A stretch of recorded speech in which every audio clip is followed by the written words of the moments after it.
days after threatening a, quote, bloodbath if not reelected and dehumanizing migrants as, quote, animals, Donald Trump is facing accusations of anti-Semitism for his new comments about American Jews. Why do the Democrats hate Bibi Netanyahu? I actually think they hate Israel. Yes. I don't think they hate him. I think they hate Israel. Any Jewish person that votes for Democrats hates their religion. They hate everything about Israel, and they should be ashamed of themselves. The Anti-Defamation League calling the remarks defamatory. The Biden White House saying it's the same, quote, anti-Semitic bile that animated Trump's both sides comments after Charlottesville. Other critics pointing to recent reports that Trump privately says Hitler, quote, did some good things. For its part, the Trump campaign is actually defending the comment, saying Trump was, quote, right. It's an absurd and offensive response, and it's part of a pattern. Trump attacking perceived opponents in racist and xenophobic terms while defending white supremacists, Proud Boys, and the January 6 terrorists. Indeed, today, the AP noting that Trump has made the insurrection a cornerstone of his campaign. Joining me now to discuss is Valencia Johnson, Democratic strategist and former senior advisor to the Biden 2020 presidential campaign, and Ruth Ben-Ghiat, NYU professor of history. Ruth, I want to start with you, and author of Strongmen, Mussolini to the Present. Ruth, I have to ask you this question because this is something where I don't think we could ever spend enough time discussing how problematic the language and policies of Trump really are. The level of bigotry, the level of anti-Semitism, the level of Islamophobia. I want to put this quote up on full screen. Quote, I think any Jewish people that vote for a Democrat, I think it shows either a total lack of knowledge or great disloyalty. Just break down for us not only how offensive and insulting that particular statement is, but also why it is problematic when linked to the other sort of autocratic and fascist leanings that we've heard from Trump throughout his first presidency and now his attempt to get back in the White House. Well, when he says that anyone who votes, any Jews who vote Democrat, they're showing a great disloyalty.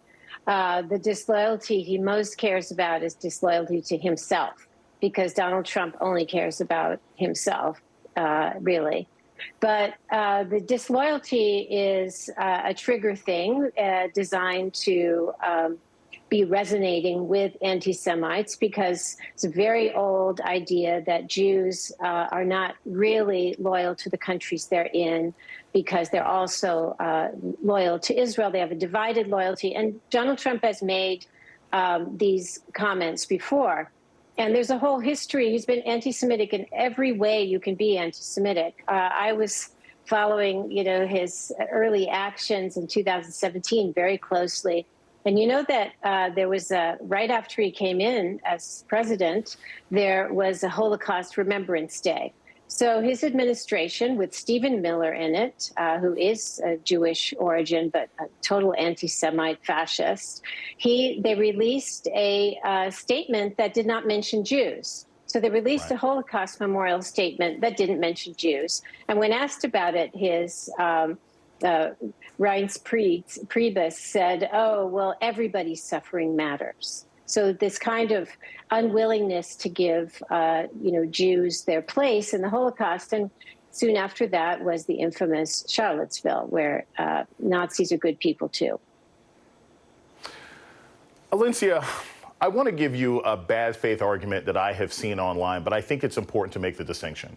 What you're hearing from right-wing acolytes and bad faith actors is, well, what Trump said about Jewish people is no different than what Biden said when he said you aren't black. Like if you voted for Donald Trump, instead of him. Explain the difference. Explain to the audience how there is a very distinct difference between Donald Trump's history and policies of anti-Semitism and Joe Biden simply saying something that was foolish during a radio interview.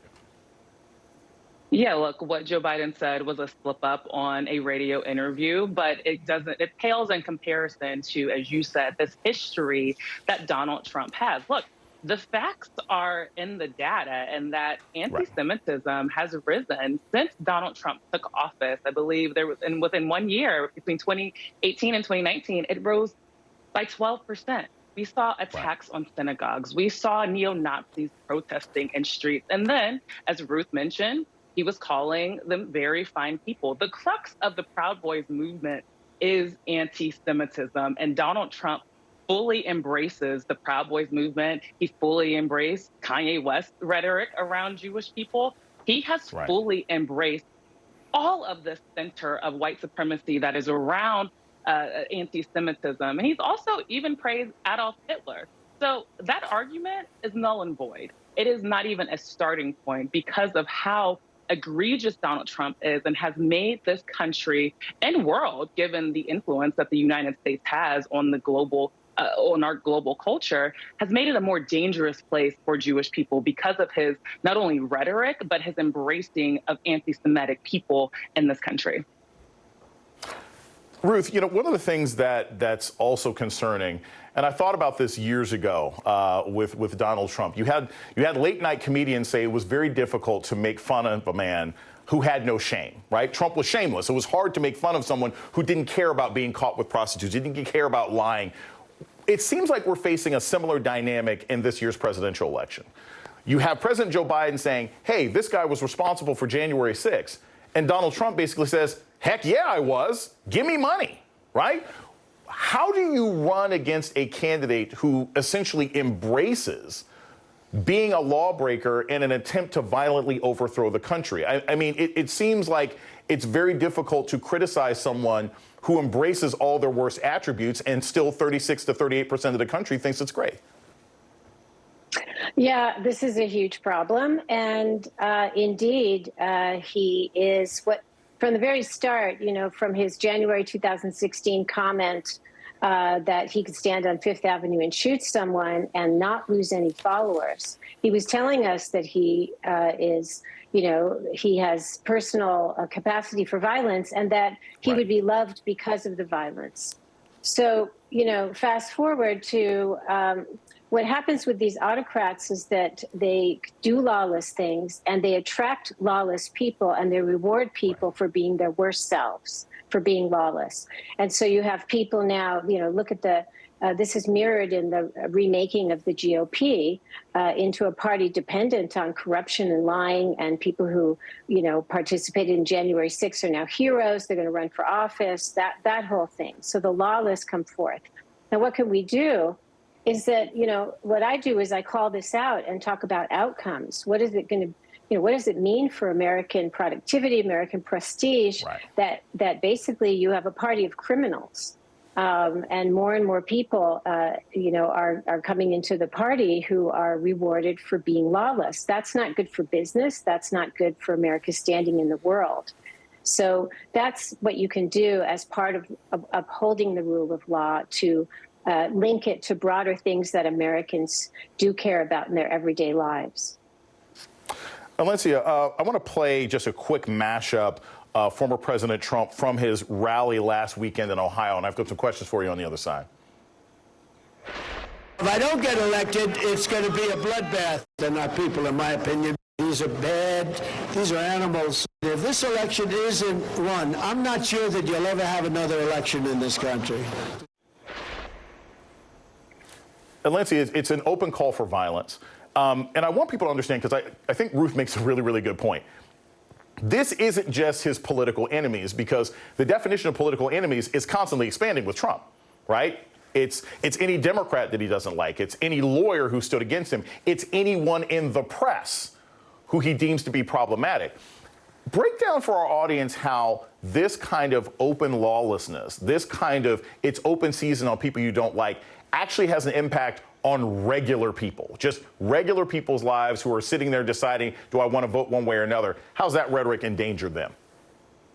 Well, I think about what happened in January 6th and how Donald Trump embraced it, right? He was fueling the flames, right? It was his rhetoric that caused January 6th.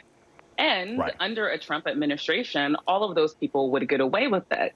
And when he says these people, we know who he's talking about. He's talking about the people who are in opposition to him, who tend to overwhelmingly be people of color, to be young people, to be women, to be a lot of Americans who see him as an existential crisis. So he is telling his base, the MAGA Republican base, that unfortunately the Republican Party is conceding to, this MAGA Republican base that unfortunately is full of white supremacists, that it is open season for people who do not look like them and who do not sound like them. And that is very scary for me as a Black woman, as a person with family in the South, as family who are members of churches. I think about the Black people who go to places of worship, who fear for their lives, who went to grocery stores and fear for their lives, immigrants who have feared for their lives because of attacks that have been fueled by Donald Trump, Jewish people, populations who are worshiping synagogues, Muslim communities. I could go on and on and on, but we're on live television and I don't have enough time. But these are the people, unfortunately, the majority of Americans, that Trump is telling his extremely dangerous base that it is unfortunately open season for them. And one more point to what he said, that elections will be over if he doesn't win. It's actually quite the opposite. If he does win, elections in this nation would be over and democracy would crumble.